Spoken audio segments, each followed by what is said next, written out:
ക്യാബിനറ്റിലായിരുന്നു നമ്മളുടെ ഏറ്റവും വലിയ പ്രതീക്ഷ. അതെ ആയിരുന്നു. ഒരു തീരുമാനം ഉണ്ടായില്ല. ഇല്ല. അതുകൊണ്ടാണോ ആരും നോക്കി കണ്ണുകെട്ടി പ്രതിഷേധം? അത് ഞങ്ങളെ ആരും ശ്രദ്ധിക്കില്ല എന്ന് ഞങ്ങൾക്കിപ്പോൾ തോന്നുന്നുണ്ട്. ഇത്രയും നാൾ ഞങ്ങൾക്ക് ഇന്നലത്തെ ക്യാബിനറ്റിൽ ഭയങ്കര പ്രതീക്ഷയായിരുന്നു. അതിൽ ഭയങ്കര നല്ല നിരാശയുണ്ട്, സങ്കടമുണ്ട്. എങ്കിലും എന്തോ ഒരു ശുഭപ്രതീക്ഷ ഉള്ളിൽ കിടപ്പുണ്ട്. ഇനിയും ഒരു 6-7 ദിവസം ഉണ്ടല്ലോ, എന്തെങ്കിലും ഞങ്ങൾക്ക് വേണ്ടി നല്ലത് നടക്കുന്നൊരു ഉള്ളിൽ എവിടെയോ ഒരു പ്രതീക്ഷയുണ്ട്. പിന്നെ ഇത് ഇപ്പം നിങ്ങൾ കണ്ടത് വെച്ചാൽ ഞങ്ങൾ കഷ്ടപ്പെട്ട് 2 എക്സാം എഴുതി ഫിസിക്കൽ പാസ്സായി. അതൊക്കെ കഷ്ടപ്പെട്ടിട്ടാണ് ഫിസിക്കലൊക്കെ പാസ്സായത്. പെൺകുട്ടികളാണല്ലോ. അപ്പോൾ ഇപ്പം ഞങ്ങൾക്ക് തോന്നുന്നു ഞങ്ങൾ ചെയ്തൊക്കെയാണ് തെറ്റ്. അതായത് ഇങ്ങനെ പഠിക്കണ്ടായിരുന്നു, കഷ്ടപ്പെട്ട് പഠിക്കണ്ടായിരുന്നു.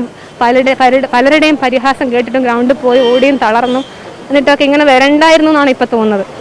ശരിക്കും നല്ല സങ്കടമുണ്ട്. തിരിഞ്ഞു നോക്കുന്നില്ല എന്ന് പറയുന്നില്ല. അവർ എന്താണെന്നറിയില്ല. ഞങ്ങൾ ഇവിടെയല്ലേ ഇരിക്കുന്നത്, അവർ കാണുന്നുണ്ടാവില്ലേ?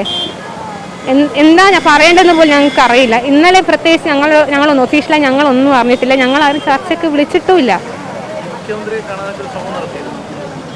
പക്ഷെ അത് കണ്ടിട്ടൊന്നുമില്ല, അതൊന്നും അറിഞ്ഞിട്ടൊന്നുമില്ല.